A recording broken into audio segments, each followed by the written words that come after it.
በስመ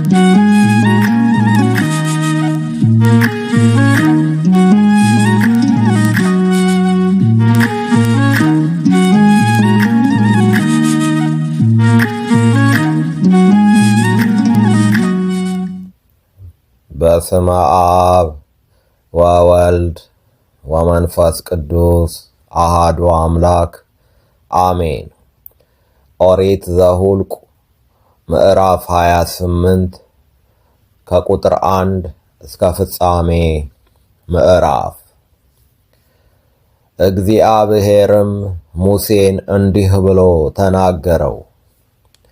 የእስራኤልን ልጆች እንዲህ ብለህ እዘዛቸው፣ መብሌን ለእኔ ጣፋጭ ሽታ እንዲሆን በእሳት የተደረገውን ቁርባኔን መባዬን በየጊዜው ታቀርቡልኝ ዘንድ ጠብቁ። እንዲህም በላቸው፣ በእሳት ለእግዚአብሔር የምታቀርቡት ቁርባን ይህ ነው። ለዘወትር ለሚቃጠል መሥዋዕት ነውር የሌለባቸውን 2 የአንድ ዓመት ተባት የበግ ጠቦቶች ዕለት ዕለት ታቀርባላችሁ። አንዱን ጠቦት በማለዳ ሌላውንም ጠቦት በማታ አቅርብ። ለእህልም ቁርባን የኢን መስፈሪያ 4ኛ እጅ በሆነ ተወቅጦ በተጠለለ ዘይት የተለወሰ የኢፍ መስፈሪያ 10ኛ እጅ መልካም ዱቄት ታቀርባለህ። በእሳት ለእግዚአብሔር ጣፋጭ ሽታ እንዲሆን የቀረበ በሲና ተራራ የተሰራ ለዘወትር የሚቃጠል መሥዋዕት ነው። የመጠጡ ቁርባን ለአንድ ጠቦት የኢን መስፈሪያ 4ኛው እጅ ነው። በመቅደሱ ውስጥ ለእግዚአብሔር ለመጠጥ ቁርባን መጠጥ ታፈሳለህ። ሌላውንም ጠቦት በማታ ጊዜ ታቀርባለህ። የእህሉን ቁርባንና የመጠጡን ቁርባን በማለዳ እንዳቀረብህ በእሳት ለእግዚአብሔር ጣፋጭ ሽታ እንዲሆን ታቀርበዋለህ። በሰንበትም ቀን ነውር የሌለባቸውን 2 የአንድ ዓመት ተባት የበግ ጠቦቶች ለእህልም ቁርባን በዘይት የተለወሰ ከመስፈሪያው ከ10 እጅ 2 እጅ መልካም ዱቄት የመጠጡንም ቁርባን ታቀርባላችሁ። በዘወትር ከሚቃጠለው መሥዋዕት ሌላ ከመጠጡም ቁርባን ሌላ በየሰንበቱ ሁሉ የምታቀርቡት የሚቃጠለው መሥዋዕት ይህ ነው። በወሩም መባቻ ለእግዚአብሔር የሚቃጠል መሥዋዕት ታቀርባላችሁ።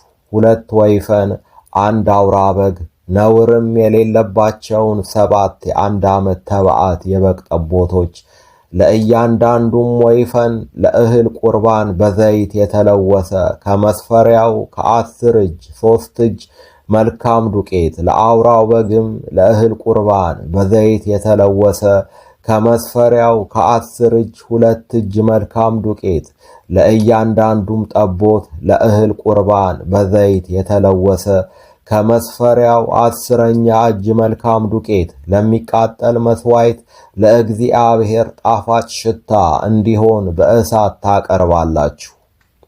የመጠጥ ቁርባናቸውም ለአንድ ወይፈን የኢን ግማሽ፣ ለአውራውም በግ የኢን ሲሶ፣ ለአንዱም ጠቦት የኢን 4ኛ እጅ የወይን ጠጅ ይሆናል። ይህ ለዓመቱ የወር መባቻ ሁሉ የሚቃጠል መሥዋዕት ነው። ለእግዚአብሔርም ለኃጢአት መሥዋዕት 1 አውራ ፍየል ታቀርባላችሁ። በዘወትር ከሚቃጠለው መሥዋዕትና ከመጠጡ ቁርባን ሌላ ይቀርባል። በመጀመሪያው ወር ከወሩም በ14ኛው ቀን የእግዚአብሔር ፋሲካ ነው። ከዚህም ወር በ15ኛው ቀን በዓል ይሆናል። 7 ቀን ቂጣ እንጀራ ትበላላችሁ። በመጀመሪያው ቀን የተቀደሰ ጉባኤ ይሆናል። በእርሱም የተግባርን ሥራ ሁሉ አትስሩበት። በእሳትም የተደረገውን ለእግዚአብሔር የሚቃጠለውን መሥዋዕት ታቀርባላችሁ።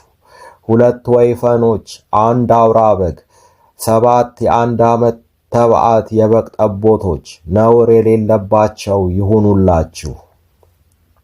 የእህል ቁርባናቸውንም በዘይት የተለወሰ መልካም ዱቄት ለአንድ ወይፈን ከመስፈሪያው ከ10 እጅ 3 እጅ፣ ለአውራውም በግ ከመስፈሪያው ከ10 እጅ 2 እጅ፣ ለሰባቱም ጠቦቶች ለእያንዳንዱ ጠቦት ከመስፈሪያው 10ኛ እጅ ታቀርባላችሁ።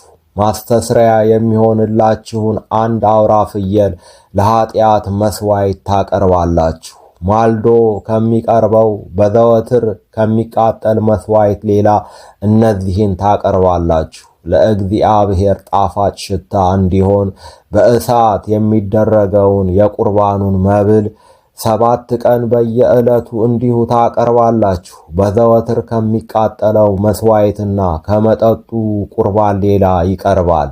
በሰባተኛውም ቀን የተቀደሰ ጉባኤ ይሁንላችሁ፣ የተግባርን ሥራ ሁሉ አትስሩበት። ደግሞ በበኩራት ቀን ከሰባቱ ሱባዔ በዓላችሁ አዲሱን የእህል ቁርባን ለእግዚአብሔር ባቀረባችሁ ጊዜ የተቀደሰ ጉባኤ ይሆንላችኋል። የተግባርን ሥራ ሁሉ አትስሩበት። ለእግዚአብሔርም ጣፋጭ ሽታ እንዲሆን የሚቃጠለውን መሥዋዕት ታቀርባላችሁ። 2 ወይፈኖች፣ 1 አውራ በግ፣ 7 የ1 ዓመት ተባዕት የበግ ጠቦቶች ለእህል ቁርባናቸው በዘይት የተለወሰ መልካም ዱቄት ለእያንዳንዱ ወይፈን ከመስፈሪያው ከ10 እጅ 3 እጅ፣ ለአንዱም አውራ በግ ከመስፈሪያው ከ10 እጅ 2 እጅ፣ ለሰባቱም ጠቦቶች ለእያንዳንዱ ጠቦት ከመስፈሪያው 10ኛ እጅ ታቀርባላችሁ። ማስተስሪያ የሚሆንላችሁን አንድ አውራ ፍየል ለኃጢአት መሥዋዕት ታቀርባላችሁ። በዘወትር ከሚቃጠለው መሥዋዕትና ከእህሉ ቁርባን ሌላ እነርሱንና የመጠጥ ቁርባናቸውን ታቀርባላችሁ። ነውርም የሌለባቸው ይሁኑ። ይቆየን። ወስብሐት ለእግዚአብሔር።